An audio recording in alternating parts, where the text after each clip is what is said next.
Welcome to a new episode of Balls or Nuts. This is episode 3, and this week we're not going to do exactly the same thing I've done the last couple of weeks. Instead, I'm going to look at similar AI tools with certain promises that they make, and specifically do work and they say that they're going to do, and bring you along for the ride. Let's get going. Every single one of these tools has the same kind of pitch. Let AI run your marketing. Set it and forget it. Your marketing on autopilot. So I've heard it enough times that I actually started testing them, and not just clicking around the homepage for 10 minutes, but actually testing them. Some of these are actually doing exactly what they say that they're going to do, and they work, and I think they're worth your money. But some of them are selling like a bit of a fantasy and doesn't really match up to what ships when you actually start paying, which I think is a bit balls. There's going to be about 5 tools and 1 question for each of them. Does it really do what it says it's going to do? Yeah, that's it. But before we get into individual products, I want to give you a map of what the category actually looks like. Because AI marketing tool means something completely different depending on which product you're looking at. On one end of the spectrum, you've got infrastructure, developer tools, APIs, things that don't have a user interface in the consumer sense, like me. One step from that, you've got schedulers. So you write the content, the tool posts it, maybe it gives you some light AI assist or rewrites the captions. It's useful, but it's not autonomous, not even really close. Then you've got AI assisted tools, which still need your input. They still need you to approve, review, steer, but that AI is doing more of the heavy lifting. It's drafting, it's suggesting, it's recommending stuff, it's creating sequences. And the problem with that category is that the word autonomous in a marketing context is doing an enormous amount of work. And most tools use it in a way that conveniently blurs the line between the AI does a lot and the AI does everything. So in this video, my balls or nuts criteria is pretty simple. It's nuts if the product delivers what it specifically claims, not what I wish it did, not what the category implies, and what it claims specifically on its website in its pitch. And that's balls if the gap between the claim and the actual product, the users are paying expecting a thing, significantly lesser version of it comes up, I think it would be balls. Is that fair? Cool. First up is Zernio, zernio.com. This one is different from everything else on this list. Zernio is not a product you sign up for and start using. It's an API, so it's very developer infrastructure driven. The pitch is it's like one REST call to post across 15 platforms like Twitter, LinkedIn, Instagram, TikTok, and more, plus 6 ad networks. And they also ship an MCP server and like over 280 tools. So if you're a developer building an AI marketing agent or a software as a service tool that needs to post across multiple platforms without maintaining 15 separate integrations, then I think Zernio really solves that pain. The pricing is actually interesting too. If we read here, so first 2 accounts are free, then it scales down from $6 per account to just $1, and that's at volume. Okay, so far so good. But here's the important caveat.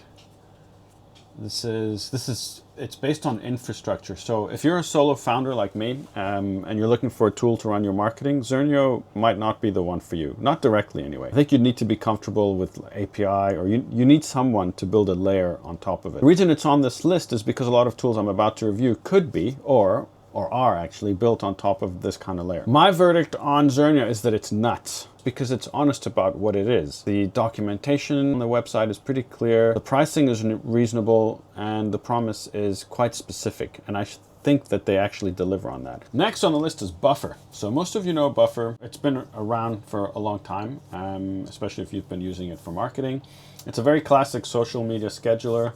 You write the content, you schedule when it goes out, and then Buffer posts it. Recently, they've added some AI writing assist features, like every single company out there today. They suggest a caption, they help you rewrite a draft, etc. And then like you summarize, or it can summarize like a long draft and helps you put it on your platform. But that's it, that's the product. If you ask, does Buffer do what Buffer says it does? Yeah, pretty much. It schedules, it posts. The AI assist helps when you want a quick caption suggestion. It's a good, reliable tool that's been refined over the years, and for that version of Buffer, the answer is, or the review is that it's nuts. But Buffer doesn't run your marketing.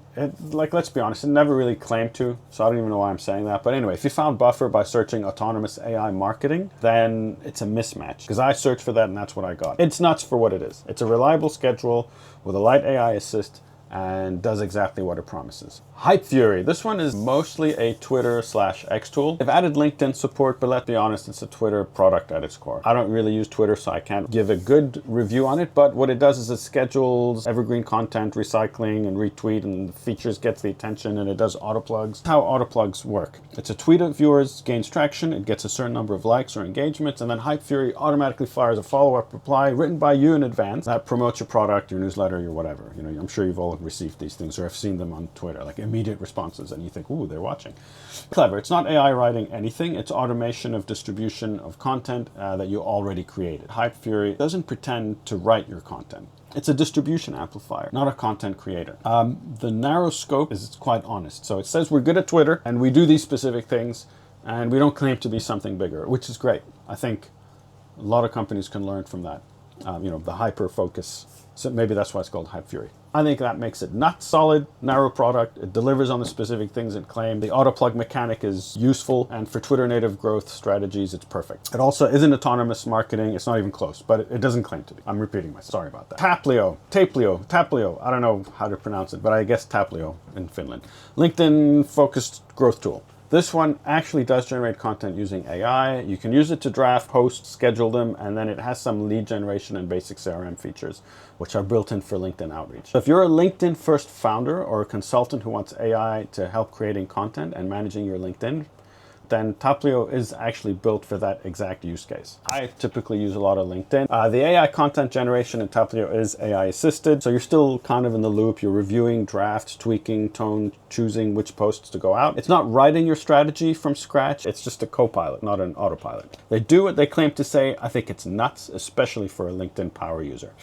And that's if LinkedIn is your main primary growth channel and you want AI to help staying consistent and generating content, then I think this is a legitimate tool. But it's balls if you're expecting it to replace a marketing strategy or cover channels beyond LinkedIn, like Twitter or Instagram or whatever. But within that scope, it's being pretty honest. Next is Blaze AI, Blazer. This is where we start getting into kind of closer to the autonomous claim, worth taking seriously. Their pitch is that the marketing is done for you. It plans campaigns, creates content, posts across channels, tracks the performance, and then it learns what works and adapts. It says that they have 130,000 users, which is, if it's real, that's a huge number, and so it's not really it's not a ghost product. It's a product with genuine traction. What I'd like to ask about any tool with a learning loop is how good's the baseline content quality? Because if the AI is generating mediocre content and learning to generate more mediocre content efficiently, then the loop doesn't really help you. Blaze targets solo founders and small teams. So founders who are too busy to do the marketing consistently because maybe they have another job, like me, but who have a product and a message, that's who it's really built for. I think Blaze so far is the most credible autonomous marketing product on the list because the architecture is right and the user base is real. Go check out blaze.ai. Maybe one thing though, autonomous still requires you to get the strategy input right from the start. So you still need to tell it who you are, what you're selling, and who you're selling to. Maybe that foundation is vague, then the content might be as well, but I think the product is good. Now my favorite one, Polsia. It took me a while to pronounce this correctly. So it's Polsia. I don't know. But one thing why I absolutely love this, and I respect the guy who wrote it or who designed it and created this product, is because this guy's being honest about what it is. Maybe not what they're providing, but Polsia spelt backwards is AI slop. I freaking love that. He knows that there's people. So Polsia is the headline of Polsia is, it's an AI that runs your company while you sleep. And the pitch is that it plans your company, it codes, it markets, it connects to GitHub, Meta Ads, Twitter, email payment processors, everything. And they claim it can run a fleet of businesses simultaneously. Now I don't know about you guys, but I don't know if I can trust an AI company to run and start up a company on my behalf. They're not shying away from AI slop. They're probably basically telling you, dudes, this is going to be run by AI completely, and so it's going to be AI slop. So be prepared. We're just going to call it Polsia. Brilliant. So I think that from that perspective, it's so clever. It's also a very ambitious claim by a significant margin. What it also does, and this I didn't like, it's very similar to Shopify business model. You put it this way. You have an app that you've created, a web app. You run it through Polsia. It catches everything and it understands what you're trying to sell. And then, because they have aggregated and they've created this marketplace in a way of AI slop or AI apps, then what they do is through their marketing or through their tool, they get the product out there. And then people who sign up or purchase actually have to purchase through them. So they are the middle person and they take 20% of whatever you're getting, which is fine. I mean, there's nothing illegal or scammy or anything about it. It is a business model like any business model, any marketplace online. If you're happy to create an app and you just want to make like a few bucks here and there and you want to let these guys run it for you, great. But just remember, you're also paying them $50 a month to run this for you. So that's something that, keep in mind. If it is true and it is working the way that they say I think it's freaking extraordinary. And in a way, I also think this is what people are expecting AI to do in the future. Anyway, I'm not calling it false. I'm also not in a position to verify like that they made 1 million people, 1 million annual revenue in the first 30 days. But, it does demand a little bit of scrutiny. Things I can look at are the Trustpilot reviews. So if you see the reviews, they flag 2 recurring themes. One is reliability problems and the slow and unresponsive support. So every early stage product has these reliability issues. And it's not automatically disqualifying. But when you're selling an AI that runs your company while you sleep, I think reliability is like one of the top things to have there. If it goes down, so RTO, RPO, anyone who's an ISMS will know this. If it goes down while it's supposed to be running your business, you don't just have a bug, you've actually just broken a promise and you're losing money every single day, and it can be catastrophic if you are genuinely trying to get this company up. There's also a bunch of compliance issues with Polsia, which are, they are not currently FedRAMP, SOC2, or HIPAA certified. And those are apparently on the roadmap. But if you're running anything in a regulated industry or you're handing tools of access to production and systems, that stuff matters. So I think Polsia it's a real company. I'm not saying it's not. And they're building towards something genuinely ambitious. And like I said, I really think this is going to be closer to the future than you realize. But there's a gap between what they're selling and what they're currently shipping. Runs Your Company is a product that doesn't exist yet anywhere. And I wouldn't even recommend anyone doing that unless, it's a super AI, it's a general intelligence. And the tools come closest to requiring experienced operators to steer them. When you sell Runs Your Company while you sleep, there's going to be reliability issues anyway, because who's making decisions? This AI? I mean, anyway, I don't know. But I'm going to give it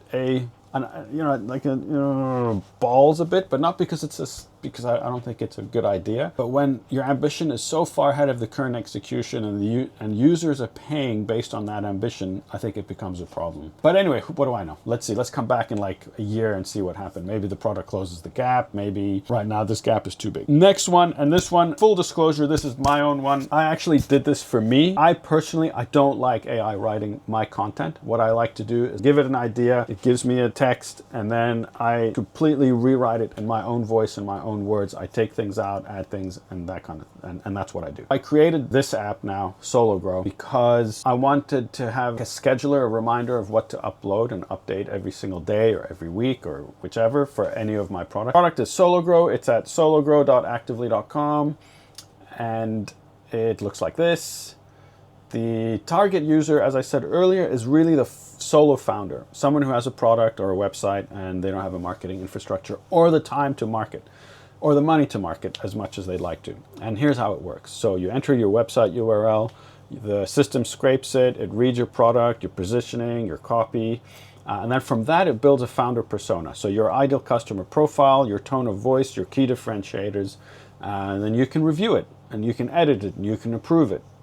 And that's kind of one of the things that's different, is that I let you, because I believe a person needs to take a look at what is going to go out on their behalf. It's not good to just rely on AI to do everything for you, because then anyway, everything starts to sound exactly the same. In one pass, it generates a social content calendar. It even creates your email outreach sequences, even the mail, or you can pre-write the mail, it's up to you.